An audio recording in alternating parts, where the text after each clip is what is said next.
අද මේ අපේ pass paper discussions video series එකේ 4 වෙනි වීඩියෝ එක. කලින් වීඩියෝස් මග යනු අයට channel එකේ පාස් පේපර් ඩිස්කෂන් ෆෝල්ඩර් එකකින් පිළිවෙලට ඔක්කොම බලා ගන්න පුළුවන් වුණා. මේක වෙන්නේ යුනිට් වයිස්. හරිද ළමයි?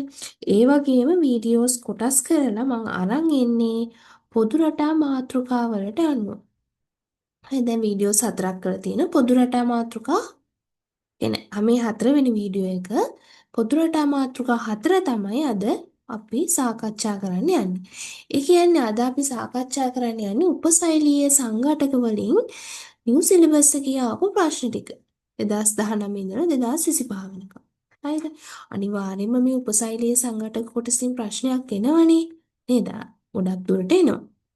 හරි අපි බලමු දැන් 2019 ප්‍රශ්නය ගැන. හරිද? සෛල සැකිල්ලේ ශුද්ධ නාලිකා තැනී ඇත්තේ ඇක්ටීන් වලිනි. කෙරටීන් නොමැත. ඉන්ද්‍රිකාවල චලනය සඳහා ශුද්ධ නාලිකා සහභාගී වේ.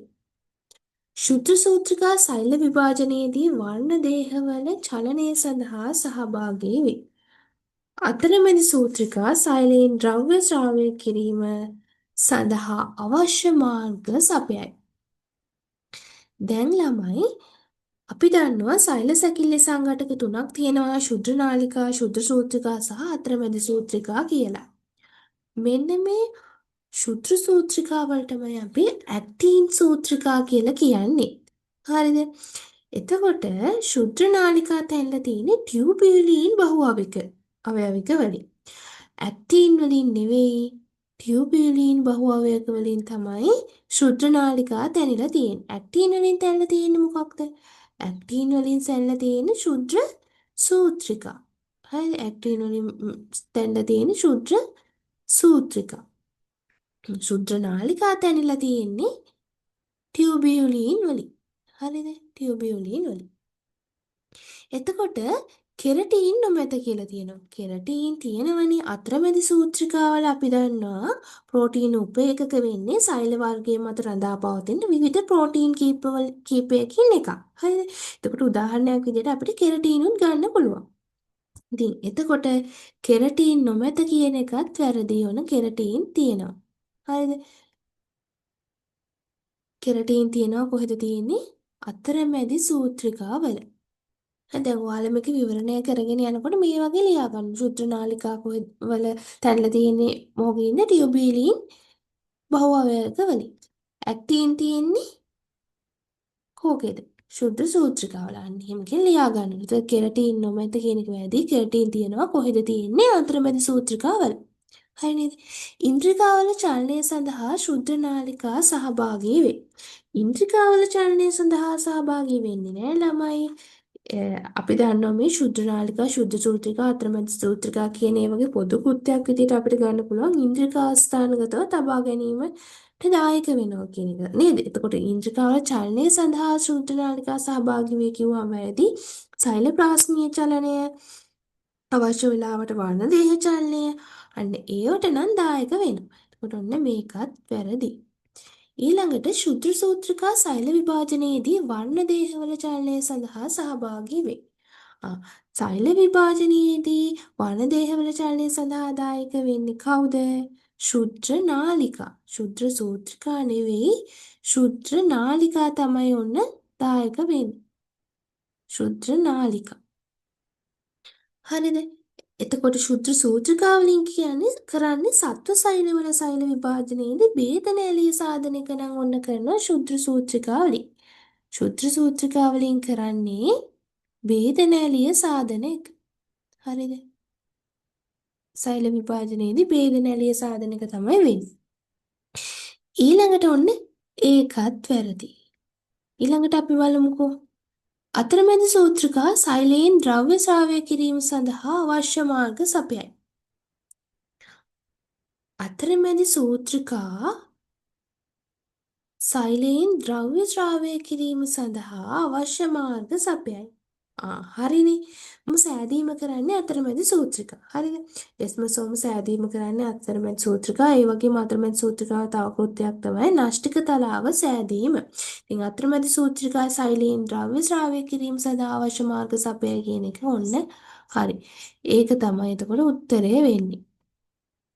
හරිද? මේ දැන් 2019 ප්‍රශ්නය ඇවිල්ලා තියෙන්නේ ඔන්න සෛල සැකිල්ලෙන්. හරි නේද? ඊළඟට 20 ප්‍රශ්නය අහලා තියෙනවා සෛලවල ලක්ෂණ කිහිපයක් පහත දැක්වේ. ආ සෛලවල ලක්ෂණ කිහිපයක් තියෙනවා. ප්ලාස්ම පටලය තිබීම. 70S රයිබෝසෝම තිබීම. අනූනන විභාජනය සිදුවීම. සයිටෝසොලය තුළ අවලම්බනය වූ උපසෛලීය සංඝටක තිබීම. ඉහත සඳහන් ලක්ෂණ අතුරින් ප්‍රාග්නෂ්ටික සහ සූනෂ්ටික සෛලවලට පොදු වන්නේ මොනවාද? අපි දන්නවා සෛල සංවිධාන ආකාර දෙකයි ප්‍රාග්නෂ්ටික සූනෂ්ටික කියලා. මේ සියලුම සෛලවලට පොදු මූලික ලක්ෂණ කිහිපයක් අපි දන්නවා අපි මතක් කරමු. සියලුම සෛල වර්ණීය බාධකයක් වන ප්ලාස්ම පටලයෙන් වට වී තිබීම. ඔන්න එහෙනම් එතකොට මේක හරි නේද? සියලුම සෛලවලට පොදු ලක්ෂණයක්නේ. ඊළඟට අපි දන්නවා සියලුම සෛලවල රයිබෝසෝම තියෙනවා. සියලුම සෛලවල රයිබෝසෝම තියෙනවා. හැබැයි මෙතන තියෙන්නේ 70S රයිබෝසෝම තිබීම කියලා.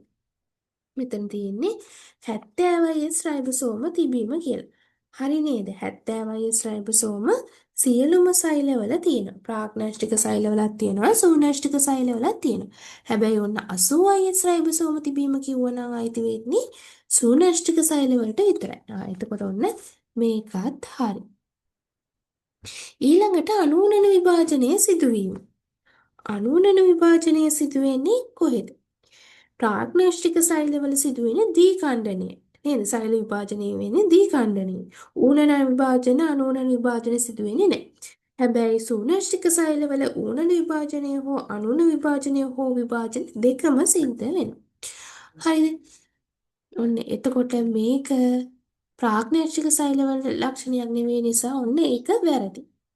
ඊළඟට සයිටෝසොලය තුළ අවලම්බනය වූ උපසෛලීය සංඝටක තිබීම. හරිනේ. මොකද සියලුම සෛලවලට පොදු මූලික ලක්ෂණ යටතේ අපි දන්නවා සයිටෝසොල තුළ අවලම්බනය වූ උපසෛලීය සංඝටක තිබීම කියන එක හරියනවා නේද? සයිටෝසොලේ විදිහට හඳුන්වන ආර්ධතරලමේ සහ ජල්‍යමය ද්‍රව්‍යයක් තියෙනවා සෛල තුළ. උපසෛලීය සංඝටක සයිටෝසොලේ තුළ අවලම්බනය වෙලා තියෙන සියලුම සෛලවල. ඔන්න එතකොට ඒකත් හරි. මීට අමතරව අපි දන්නවා සියලුම සෛලවලට පොදු මූලික ලක්ෂණයක් විදිහට ප්‍රවේණික ද්‍රව්‍ය ලෙස DNA ඇත කියන එකත් ඔන්න හරි. එතකොට මේකට උත්තරේ වෙන්නේ A B D. ඔන්න 2020ට 4 තමයි උත්තරේ වෙන්නේ එතකොට. ඊළඟට අපි බලමු 2021 ප්‍රශ්නේ. 2021 ප්‍රශ්නේ තමයි ඊළඟට අපි බලන්න යන්නේ. හරිද? ප්ලාස්ම පටලය පිළිබඳ පහත සඳහන් ප්‍රකාශ අතුරෙන් නිවැරදි වන්නේ කුමක්ද? ඒ ප්‍රධාන වශයෙන්ම තැනී ඇත්තේ කාබෝහයිඩ්‍රේට්, පොස්ෆොලිපිඩ සහ ප්‍රෝටීන වලින්. ප්‍රධාන වශයෙන්ම ප්ලාස්ම පටලයේ තැන්ලා තියෙන කාබෝහයිඩ්‍රේට්, පොස්ෆොලිපිඩ සහ ප්‍රෝටීන වලින් නෙවෙයිනේ. ප්‍රධාන වශයෙන්ම අපි දන්නවා සැන්ලා තියෙන්නේ පොස්ෆොලිපිඩ සහ ප්‍රෝටීන වලින්. එතකොට ඔන්න ඒකත් වැරදි. පොස්ෆොලිපිඩ අණු වලට චලනය විය හැකි අතර පටලයට තල්ලමේ ස්වභාවයක් ලබා දෙයි. ඔන්න ඒක හරි නේද? පොස්ෆොලිපිඩ අණු වල චලනය වෙන්න පුළුවන්. ඒ වගේම පටලයට තල්ලමේ ස්වභාවයක් ලබා දෙන්නේ මෙන්න මේ පොස්ෆොලිපිඩ අණු තමයි. ඊළඟට පර්යන්ත ප්‍රෝටීන පටලයේ පිටත පෘෂ්ඨයට තදින් බැඳී ඇත. පර්යන්ත ප්‍රෝටීන පටලයේ පිටත පෘෂ්ඨයටද තදින් බැඳිලාද තියෙන්නේ? නෑ නේද? පර්යන්ත ප්‍රෝටීන ගත්තහම පටලයේ පෘෂ්ඨයට ලිහිල්ල බැඳුණු ප්‍රෝටීන තමයි මෙන්න මේ පර්යන්ත ප්‍රෝටීන කියන්නේ. හරිද? තදින් බැඳී ඇත නෙවෙයි ලිහිල්ව තමයි බැඳිලා තියෙන්නේ. හරිද? ඊළඟට අපි දන්නවා දැන් මේවයිත් ඔන්න ඔයාලා මාක් කරගන්න ඕන ඔන්න මෙතන කාබෝහයිඩ්‍රේට් කියන එක වැරදි. හරිද? ඒක නිසා තමයි මේ වාක්‍ය වැරදෙන්නේ. ඊළඟට අපි දන්නවා පොස්ෆොලිපිඩ් අණු වල චලන වේගය ඒක ඔන්න හරි. හරි නේද? ඔන්න එහෙම මාක් කරගන්න ඕනේ. මේක වැරදි. හරි. ඊළඟට පොස්පොලිටුවේ දිස්ත්‍රස්තරය ආසන්න සෛලවලට එකිනෙක සමග සංවේදනය සිදු කර ගැනීම සඳහා උපකාරී වේ. පොස්පොලිපිඩ දිස්ත්‍රස්තරය නෙවෙයිනේ ආසන්න සෛලවලට එකිනෙක සමග සංවේදනය සිදු කර ගැනීම සඳහා උපකාරී වෙන්නේ. පාස්ම පටලය තුළ ගිල්ලු ප්‍රෝටීනනේ. ඔන්න එතකොට මේක තියෙන නිසා මේ වාක්‍යත් වැරදි. මෙතන ප්‍රෝටීන තමයි මේක කරන්නේ නේද? ඊළඟට පොස්පොලිපිඩවල ජලභීතික වලිග සෛල සැකිල්ලේ තන්තු වලට සම්බන්ධ වී සෛලයේ හැඩය පවත්වා ගැනීමට උපකාරී වේ. අපි දන්නවා සෛල සැකිල්ලේ ප්‍රෝටීන තන්තු සම්බන්ධ වන්නේ ප්ලාස්ම පටලයේ ඇතැම් ප්‍රෝටීන සමග. හරිද? සෛල සැකිල්ලේ ප්‍රෝටීන තන්තු සම්බන්ධ වෙන්නේ ප්ලාස්ම පටලයේ තියෙන ඇතැම් ප්‍රෝටීන සමග. එතකොට ඔන්න මේකත් වැරදි. පොස්පොලිපිඩවල ජලභීතික වලිග සෛල සැකිල්ලේ තන්තු වලට සම්බන්ධ වී සෛලයේ හැඩය පවත්වා ගැනීමට උපකාරී වේ කියන එකත් වැරදි. එතකොට උත්තරේ වෙන්නේ දෙවැනි එක. හරි නේද? ඊළඟට අපි යමු 2021 තුන්වෙනි ප්‍රශ්නෙට. ඔන්න උපසෛල සංඝටක වලින් දෙකක්ම ඇවිල්ලා තියෙනවා. 2021 තුන්වෙනි ප්‍රශ්නය කියලා තියෙනවා නිවැරදි උපසෛලීය සංඝටකයේ කෘත්‍ය සංකලනය තෝරන්න. හරිද? ග්ලයොක්සිසෝම අවශේෂ ද්‍රව්‍ය සෛලයෙන් පිටතට පරිවහනය කිරීම. අපි දන්නවා ග්ලයොක්සෝම් සිදු කරන්නේ ශාකවල මේද සංචිත පටකවල ඇති මේද අම්ල සීනි බවට පරිවර්තනය කිරීම. අවශේෂ ද්‍රව්‍ය බහිස්සෛලකතාවය මගින් සෛලයෙන් පිටතට පරිවර්තන කරන්නේ ලයිපසෝම මගින්. හරිද? අවශේෂ ද්‍රව්‍ය බහිස්සෛලකතාවය මගින් සෛලයෙන් පිටතට පරිවහනය කරන්නේ ලයිසසෝම මගින්. ග්ලයොක්සිසෝම මගින් නෙවෙයි. හරිද? ඔන්න එතන ලයිසසෝම. ඊළඟ පරිවහන ආශයිකා නිපදවීම. පරිවහන ආශයිකා නිපදවීම සිනිඳු සහ රළු අන්තර්ප්ලාස්මීය ජාලිකා මගින් තමයි සිදු වෙන්නේ. හරිද? එතකොට ඔන්න මේකත් හරි. ඔන්න පරිවහන ආශයිකා නිපදවීම කියන එක සිනිඳු අන්තර්ප්ලාස්මීය ජාලිකාව කියන එක ඔන්න හරි. රළු අන්තර්ප්ලාස්මීය ජාලිකා කිව්වත් හරි. මොකද සිනිඳු සහ රළු අන්තර්ප්ලාස්මීය ජාලිකා මගින් නිපදවන පරිවහන ආශයිකා ඔස්සේ අන්තර්ප්ලාස්මීය ජාලිකාවල ද්‍රව්‍ය ගොල්ක උපකරණය වෙත පරිවහනය කෙරෙනවා. ඊළඟට රළු අන්තර්ප්ලාස්මීය ජාලිකාව කාබෝහයිඩ්‍රේට පරිවෘත්තිය නෑ. කාබෝහයිඩ්‍රේට පරිවෘත්තිය කරන්නේ සිනිඳු අන්තර්ප්ලාස්මීය ජාලිකා මගින්. ඔන්න සිනිඳු අන්තර්ප්ලාස්මීය ජාලිකා මගින් තමයි මේක සිදු කරන්නේ. ඔන්න එතකොට ඒකත් වැරදි.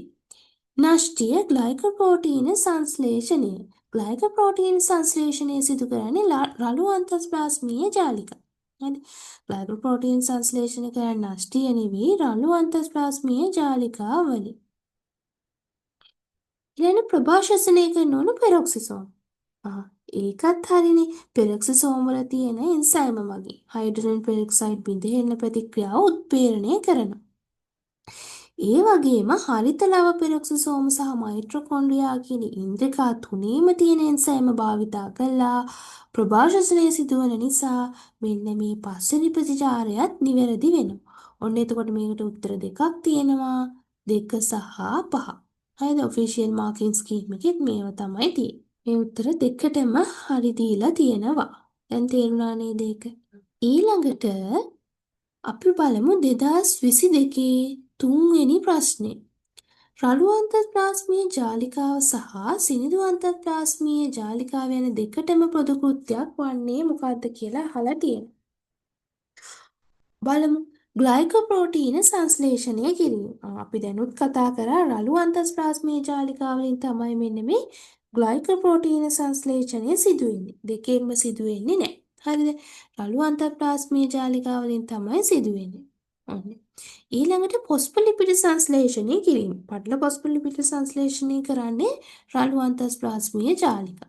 කාබෝහයිඩ්‍රේට පරිවෘත්තිය. කාබෝහයිඩ්‍රේට පරිවෘත්තිය ඔන්න සිදු කරන්නේ සිනිඳු අන්තර්ප්ලාස්මීය ජාලිකා. පරිවහනාශයිකා නිපදවීම. පරිවහනාශයිකා නිපදවීම නම් ඔන්න දෙකින්ම සිදුවෙනවා නේද?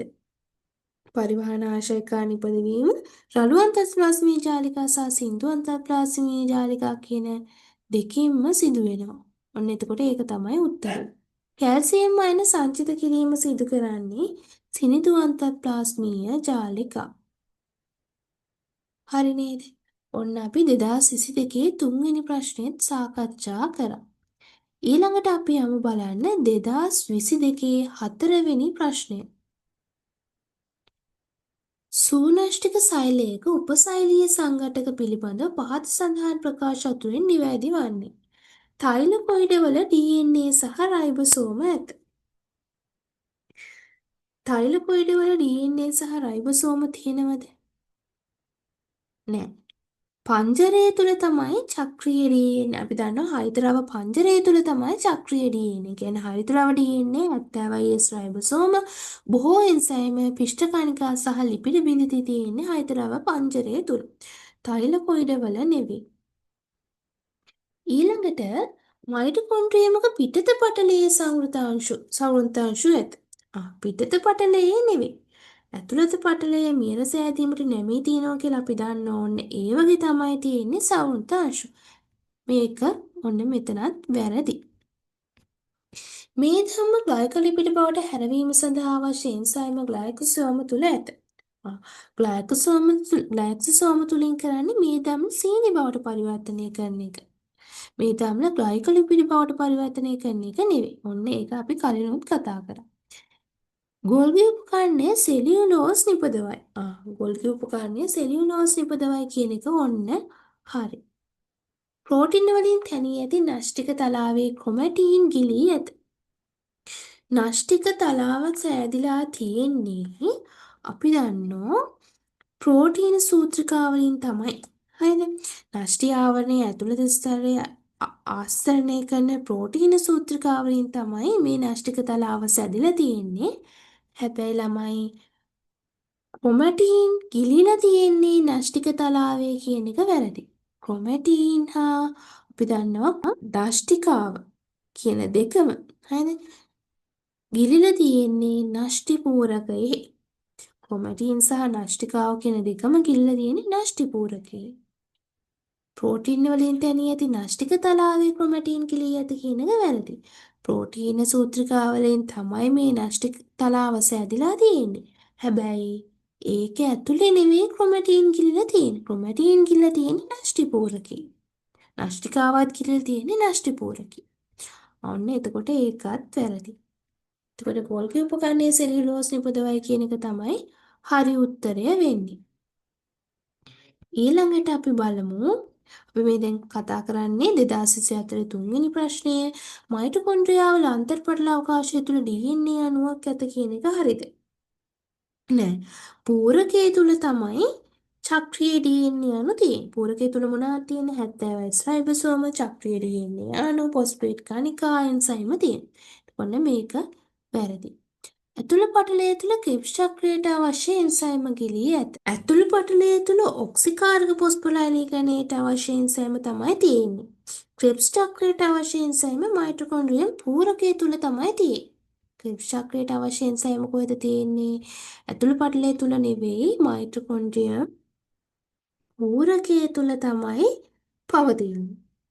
එතකොට ඇතුළු පටලය තුළ මොනවාද තියෙන්නේ? ඇතුළු පටලය තුළ තියෙන්නේ ඔක්සිකාරක පොස්පොරයිලීකරණයට අවශ්‍ය එන්සයිම්.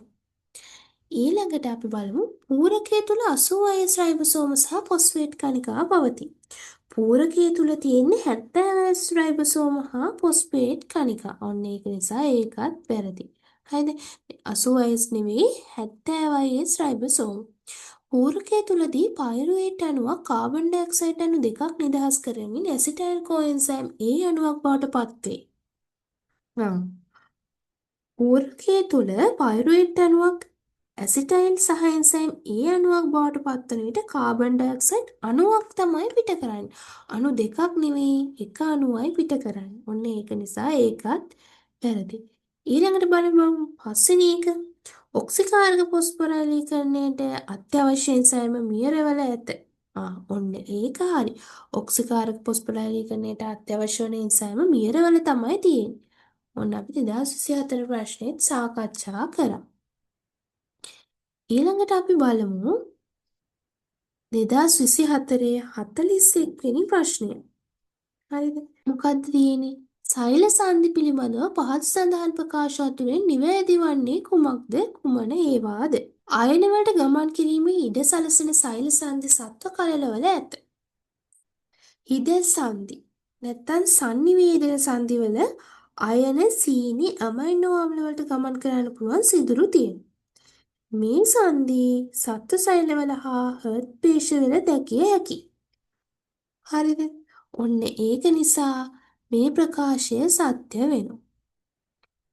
ඊළඟට අපි බලමු B ප්‍රකාශයෙන් කියලා තියෙනවා බහිසෛලීය තරලයේ කාන්දුවෙන් වළක්වන සන්තතික මුද්‍රාවක් තනමින් අද සංධි ආබද සෛලවල ප්‍රාශ්මවටලය සම්බන්ධ කරයි.